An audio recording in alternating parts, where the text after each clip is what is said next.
Welcome back, Principal Matters podcast listeners. I am Dr. Jen Schwanke, and I am here with William D. Parker. Hi, Will. Hi, Jen. And Will has a wonderful interview today with Bethany Bilodeau, and you guys are going to love it. So hang on for that. But we do have two things for you first. One is our fun Q&A that so many of you say that is a real highlight of every podcast episode. But also, I want to let you know that the question of the week is supported this week by Summer Pops Math Workbooks. Principals, when students practice math over the summer, their math scores go up. So what's your summer math plan this year? A great way to start is by ordering free summer workbook samples at summerpopsworkbooks.com. And so, Will, you have a doozy of a question today. You gonna throw that out there Yeah, for them? I do. I do want to say this about our sponsor from Summer Pops. I've looked over those math books and they are phenomenal. And this is the time to get your samples because they're free. So reach out to summerpopsworkbooks.com. We're so thankful that they sponsored this part of our podcast episode. All right, Jen, I told you that I didn't actually want to talk about this question, but it's one that came through one of my surveys. How do you support and develop your teachers who struggle with classroom management? And I'll just be honest. One of the reasons I struggle to answer this question is because it's so hard. Mm-hmm. When a teacher is struggling in classroom management, it's really hard to come up with in 5 minutes the things that you would do to support them or to develop them. But what are some thoughts you've got? Yeah, it is a hard question because like you said, every classroom management issue is a different root cause. You know what when I was a principal, I think I made judgments about teachers who air quote couldn't control their classroom. And I regret that. I think for the best thing a principal can do to support a teacher who's struggling with classroom management is get to the why. Is it norms weren't set early and well? Is it the makeup of the students? Is it the structures that are in place within the school for consequences and rewards? Is it lack of consistency? Is it the teacher's lack of engagement? Like, what is it? To the earlier point, it's hard to answer this because there's a zillion different reasons that the problem exists. And so I think through conversation, through lots of observation, through consulting with experts, which we can talk about here in a minute, we can get to the why, but you can't fix a problem until you know why it happened. Yeah, I agree. So let me get really practical. If I was talking to someone and I only had 5 minutes like we do, and we got maybe two left, and they were like, man, well, how do I support and develop this teacher struggling with classroom management? The first thing I would say, go be with that teacher. Do not try to armchair quarterback them. You need to probably increase the amount of time you're stepping in, observing, watching, so that your feedback isn't just based on when things fall apart, which is sometimes what happens with school leaders because we have so many other responsibilities. We become aware that classroom management is a problem when it falls apart, and then we're having to clean up. And so the best way to provide someone with feedback and support is to try to do it.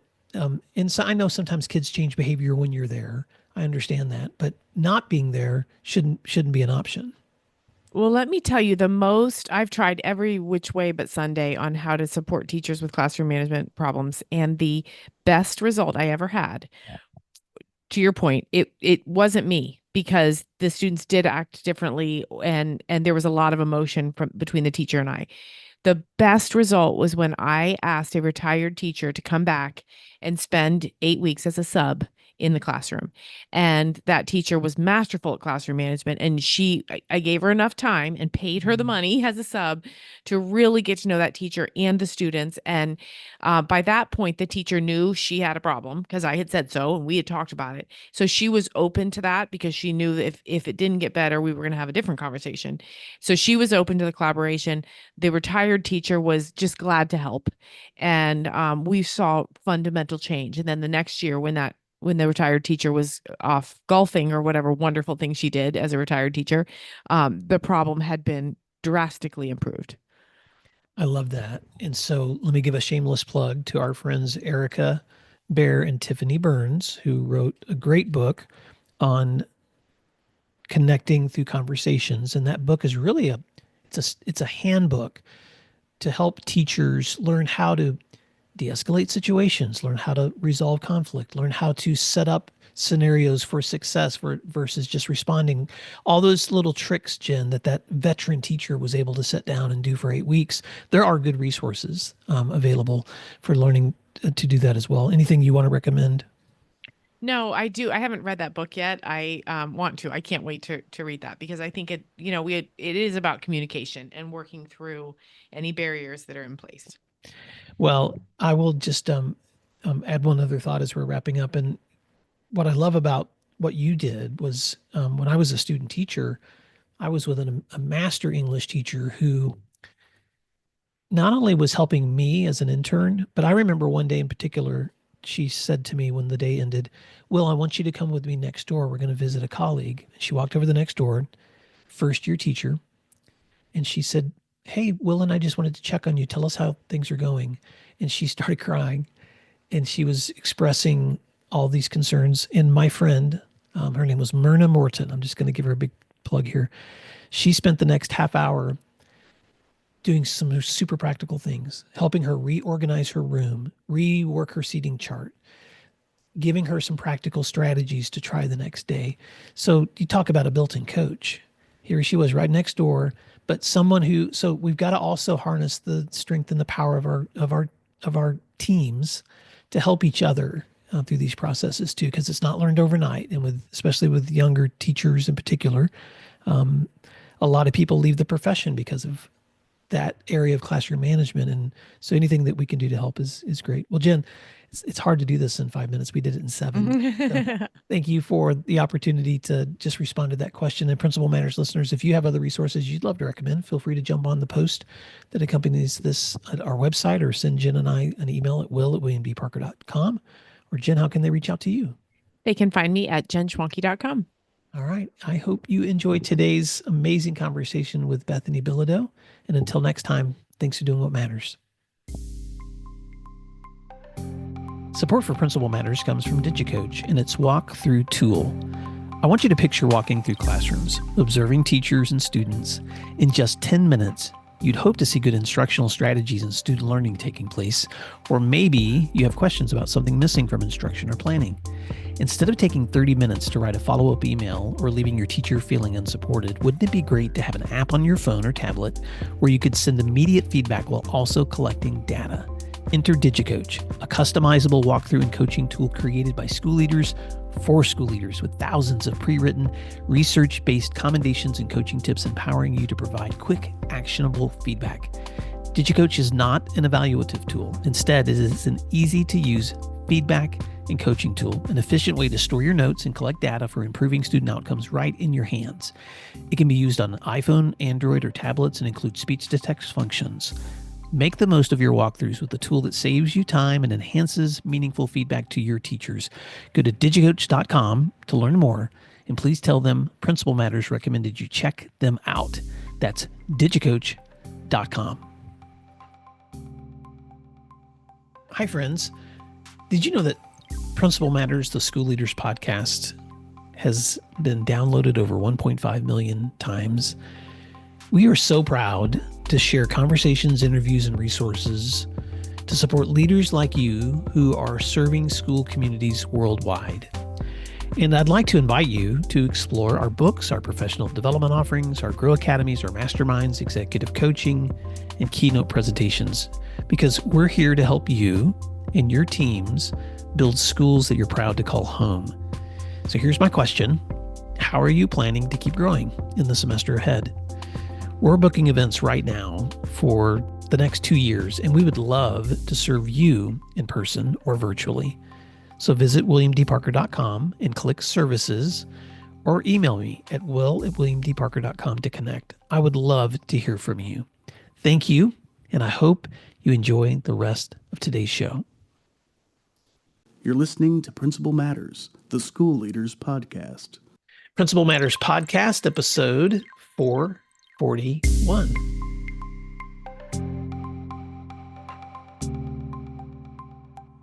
Hi, friends. This is Will Parker, host of Principal Matters, the School Leaders Podcast, where each week we bring you inspiring, innovative, and imaginative ideas for your own school leadership.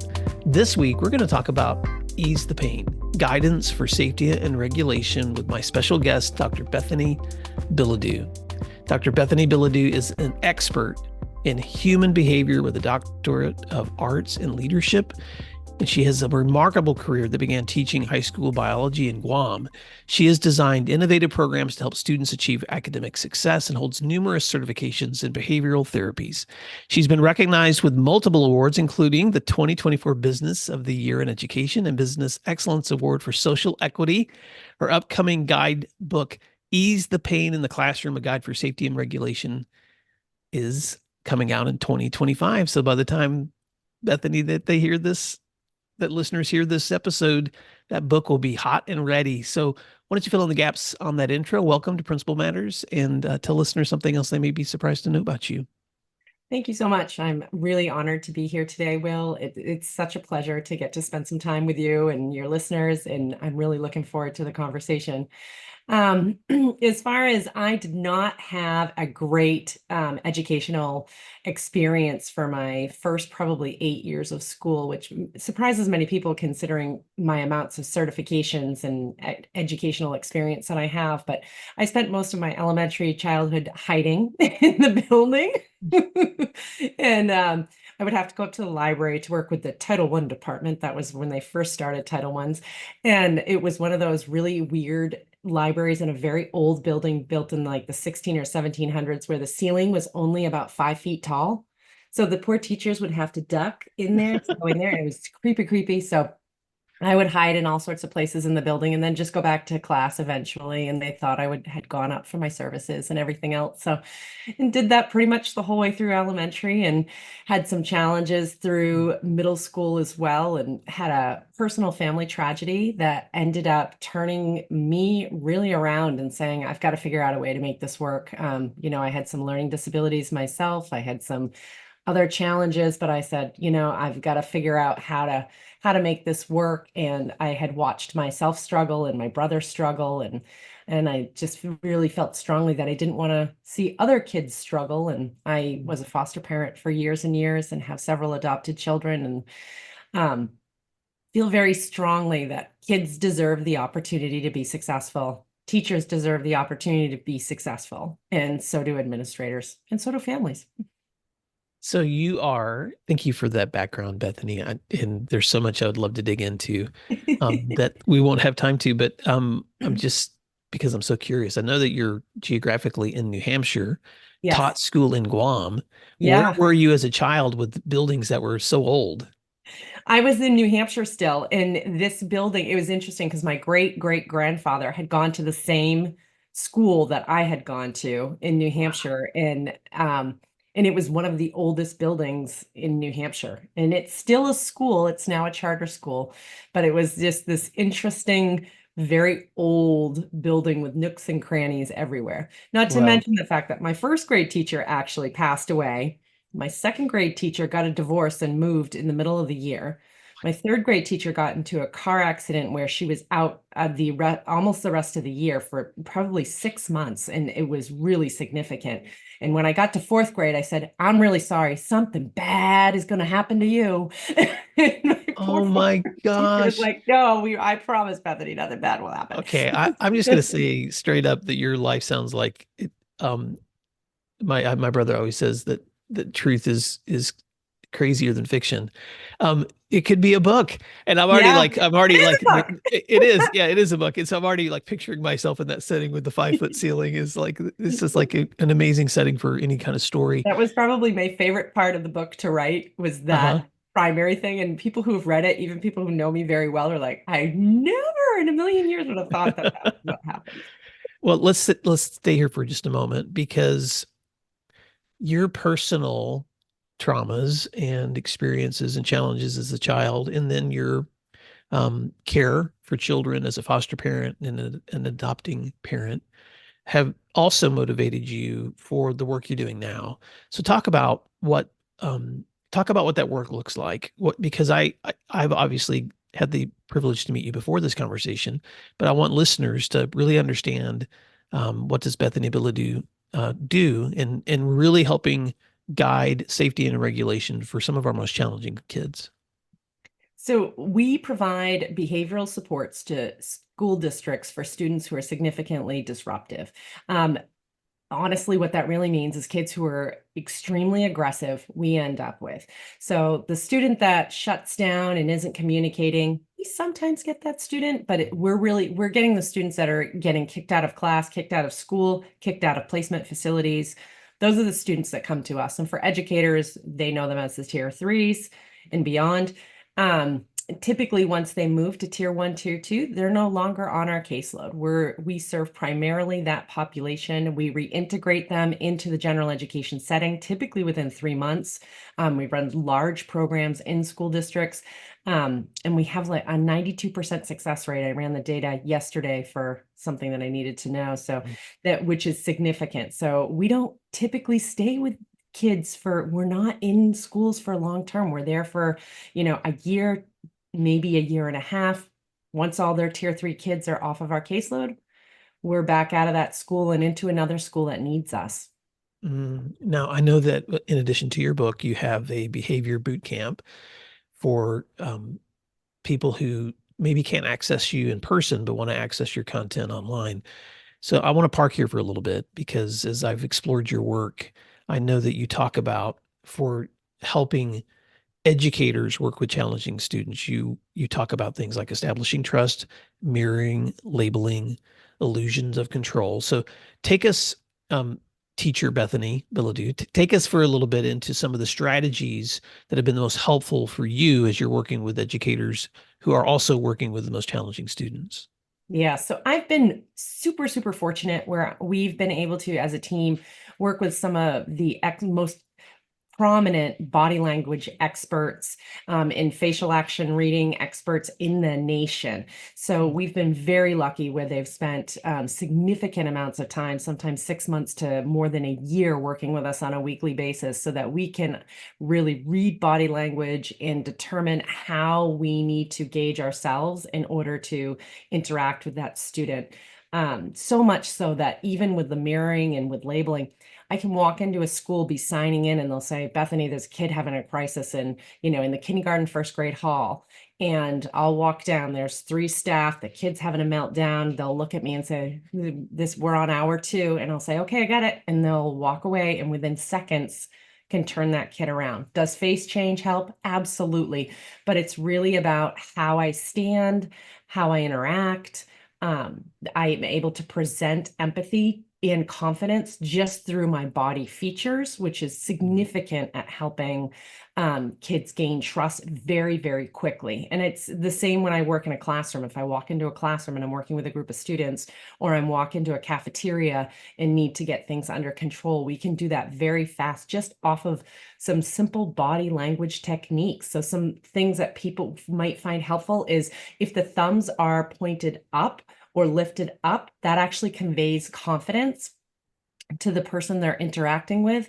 If the head is tilted slightly to the left at the top, that conveys empathy. And people don't know this when they're interacting with someone. They just know that they feel that they trust that person and that they feel confident that that person can keep them safe. And that's significant. Just those little cues of things to do. There's certain stances you do with your feet in order to make sure that your feet are angled properly so that the person feels you're paying attention and you're attuned. And there's certain things that students do where I'm like, ooh, that kid's not listening. Even though they think they're listening, they're not listening. You can tell by the certain angle of the chin and the feet movement and the knee movement. And be able to really figure out how to modulate your own body and movements to get those learners engaged. And it's really simple things. Okay, so I'm going to pause for a second for Principal Matters listeners for me to just say what's going through my mind. So, Bethany, because I was a classroom teacher for 11 years and then an admin for a long time. I used to have this saying about like Jedi sense. Like there's something about really experienced educators that sometimes when something's getting ready to happen before it happens, or sometimes you can step into a really large crowd of people and you can read the room and you can find the student, whatever that thing is that's getting ready to disrupt the whole thing. You can see it before it takes place. And so I want to pause here because Absolutely. you're one of the first persons I've ever heard explain what's going on in the mind of a Jedi teacher who really understands how to dissect the most challenging behaviors when kids are just melting down. So let's stay here just a little bit longer. So when you talk about things like a confident presence and the way you balance and even the postures of your hands and knees and feet, talk about how you became aware, because those are obviously skills that you've learned to master and apply. How did you become aware of those things? And how do you help others to learn how to recognize those same methods in their work? So for a while, I was like, I know that something I'm doing is working, but I don't quite know what it is. And that's Mhm. where I sought out experts in the field to really break a lot of this information down and say, the reason why it works is this. And if you add this other element, it won't work. Or if you add this other element, it will work better and Mhm. everything, so that we were able to do that. And then we broke each piece of it down. So we said, okay, here's the stance of safety. So that's the first thing I teach almost every training that, 14 different trainings that I do. The first thing I do is teach everybody the stance of safety. So I, go into, this is how you hold your hands. This is where the placement needs to be in your body. This is where your arms should be.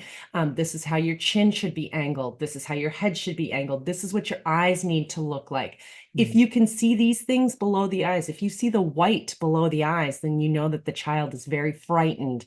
If you see the white above the eyes, you know they're going to get aggressive. I mean, there's very telling signs that a child, that where anyone, a person just in general, is going to get aggressive. And I'll go through like the 5 list of things that tell they're going to get aggressive. There's white above the eye. You can see the ripple in the jaw. You can see the bubbling on the chin with the skin. There's just very significant things that will show. You'll see the hand splay and the chest pop and all those little pieces, but you can catch it 5 minutes before that too, simply through the anglings of their bodies and things like that, which is why that's why we're able to make progress so quickly with kids, because we can see it, we can get them out of the situation, we can de-escalate them quickly so that they don't continue to have these chronic behaviors of aggression. You're blowing my mind. So what I love no, what I love about this is just such a great dissection of skill set that is so behaviorally centered. And I'm already just imagining as Principal Matters listeners are listening to this conversation, they're just at the end of today's show, we're going to share your contact information, Bethany, and your phone's going to be blowing up because people are going to want to know, how do I get, I want to sit through this teaching so that I have such a better understanding of how to dissect those skill sets. At the same time, I want to come back to, in addition to those important strategies, the heart side of the work that you do, which is begins with establishing trust. So talk about that for a little bit in terms of how you have to have both, the heart and the skills. I call it the heart and the head, when you work with any students. And that's significant in how we're presenting our bodies and that sort of thing. But we also, every student we work with, and it's funny because school districts tell me this all the time. I'll say something about a kid and I'll say, "Oh, I love that student." And they'll say, "Bethany, you say that about every student." And I'm like, Hmm. I genuinely feel that way. Hmm. I genuinely find what I love the most about that person, no matter who I'm working with, whether it's a student, a staff, whatever. And I focus on that attribute. And I use that over and over again when I'm talking to them and when I'm communicating with them, because I want them to know that that is a wonderful thing. They're a gift. And Hmm. once they feel that way, how they behave is completely different than how they've behaved before. And that can reinvent who they are.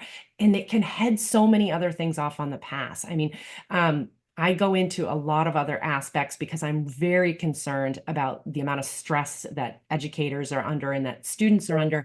But for students also, we're looking at them having a lot of significant health issues as they become adults, because they are under so much stress as children and because Hmm. of these behaviors that they might have and the toxic stress they're undergoing. So having that change of identity is critical for them to be able to move forward and actually get to a better point. But everything about my exterior person and my internal person is to convey warmth and, genuineness and authenticity and love to this person, because oftentimes the kids I'm working with, they're not acting real lovable. I love People that are so like, much. they're done. They're like, just keep them out of my classroom. I've had it. So we have to really rebuild some of that social value between the educator and between the student first, before we can even work on the peers,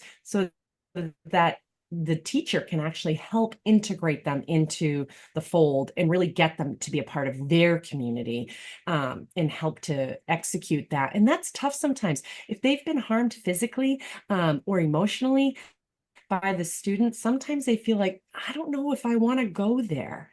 And that's, and I can totally understand that. It's hard, it's painful. They've got a lot of kids to worry about. And a lot of that comes from the fear of, are they going to hurt one of my other students again? Are they going to hurt one of us again? And that's scary because it feels like it's out of their control. Let's take a moment to thank our sponsors, and then we'll be right back. Why is IXL used in 95 of the top 100 U.S. school districts? Because it works. Research across 45 states show that IXL schools outperform other schools on state tests. With IXL, you get a personalized online learning and teaching solution that helps you improve achievement, empower teachers, track progress, and more. This one platform for K-12 helps teachers accomplish what normally would require dozens of other tools. For example, as students practice skills, IXL automatically adapts to ensure each learner is always supported and challenged at the right level. IXL also provides every student with a personalized learning plan to help them close knowledge gaps effectively. One of my favorite things about IXL is their personalized test prep tool. For exams like the SAT and ACT, IXL will analyze a student's most recent score and generate a custom list of skills to help them boost their scores. If you want to take the load off of your teachers so they can do their best work, IXL can help. Learn more at IXL.com/PM today. Principals know a strong school starts with a strong team, making sure teachers feel heard, supported, and valued. But in a busy school year, it's easy to miss how your staff is really doing. That's why I'm excited about Alpaca, a new way for school leaders to listen to their teachers and support them well. It all starts with one simple question: how are you doing? And how easy is that? Alpaca's quick pulse surveys give teachers a way to share honest feedback, no long forms or 1 to 5 scales, just meaningful insights that help you know where to celebrate and where to focus. And celebration, Alpaca makes it easy. Each month, Alpaca delivers a teacher celebration kit with care packages, recognition ideas, and fun activities. It's effortless for principals and ensures teachers feel heard and celebrated. With Alpaca, your teachers will feel heard and you will feel like a stronger leader. Make a real difference in your school's culture at alpacapacks.com/Principal Matters and get 15% off just for Principal Matters listeners. That's alpacapacks.com/Principal Matters. So let's talk about that next, because I love what you say about trust, finding what you love about someone and focusing on that gift, even as you're dealing with the exterior behaviors that sometimes are disruptive or crazy or scare you. I just had to pause and say this out loud. I just think students are just so incredibly fascinating, and I love to travel. And so one of my favorite things is to go to some place I've never been before and just to stand and soak in the awe of a landscape or the ocean or mountains or a foreign country. But there's just something so amazing about standing in a school. I got this just a couple of days ago. I went and visited a friend of mine at a city school close to where I live, and just got to spend the afternoon walking the halls with him and talking to students. You want to talk about variety and gifts and beauty and quirkiness and just surprise things that if you're like, I want to have an experience I've never had before, just go to a school. You're going to see it in the faces of kids every single time you interact with them. Now, having said that, you said something else earlier too, that students with stress and trauma often sometimes it creates significant health issues for them even later in life. And this is just, I know that's a scientific finding. That's not just something you're saying. So I also wanted to ask you about this, if you don't mind. mindfulness is also something that you teach. And so I'm just really curious, how has it been influencing for you, and have you found it helpful for the students that you work with? For me, it's significant. We've had it in our home for many, many years. Some of my youngest children started meditating at about 18 months, and they meditate every day. We meditate it together every day.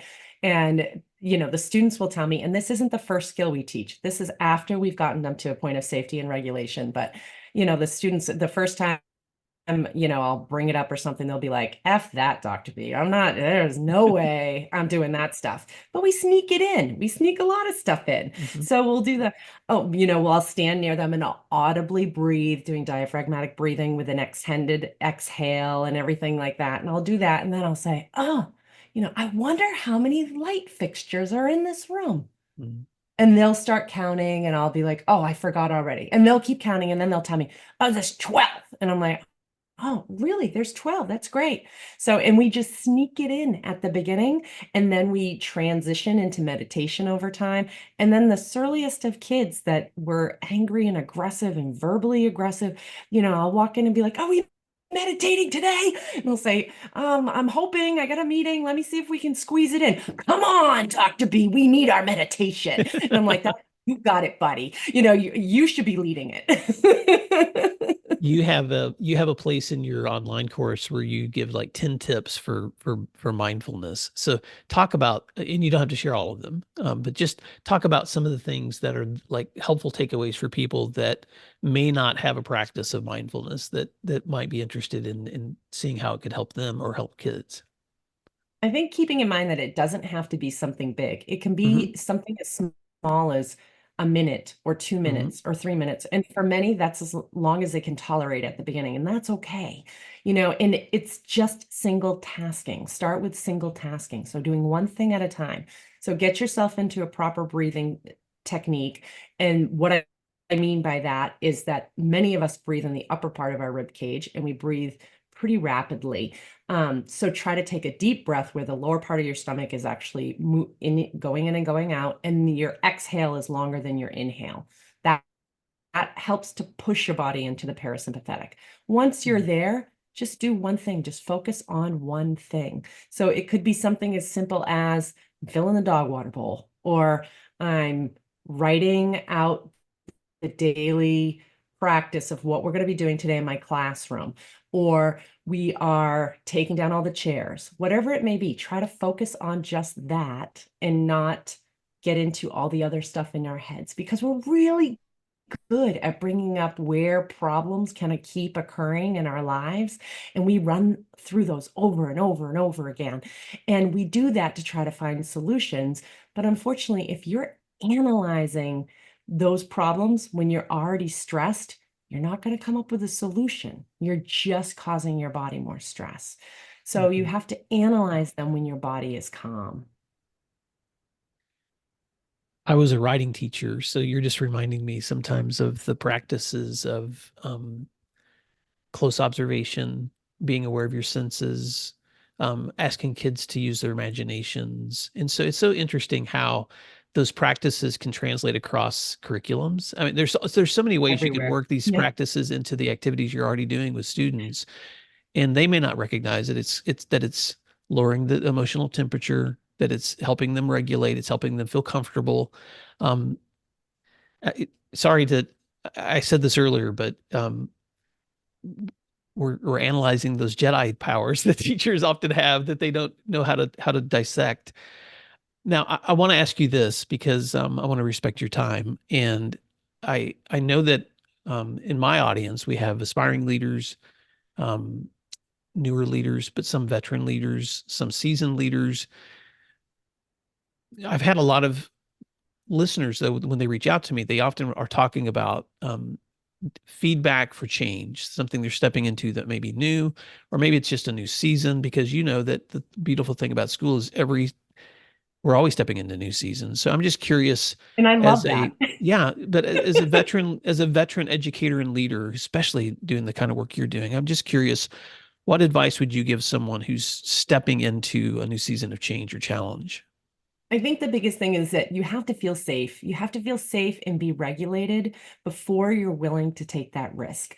And we see that time and time again, that when people are in stress, and I see that more this year in schools than I've ever seen it before. People have come in, they're already stressed at the beginning of this school year. They're already anxious, and they see a new program's coming and they're like, oh, can't do it, can't do it. And they're absolutely right. When you're functioning in that state of stress, it's really hard to take risk. Like your body does not want to do that. Your brain does not want to do that. And so your body just ends up taking over and going into what it knows. It's like, these are our habits every day. We get up, we turn the coffee on, we have coffee at this time, we get to work by that time, and we follow our routine because that's what feels safe and that's what feels comfortable. In order to break out of that, you've got to feel safe.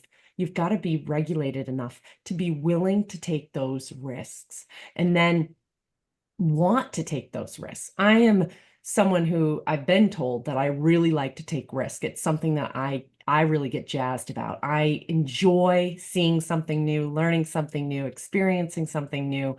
But I feel very safe and very regulated most of the time.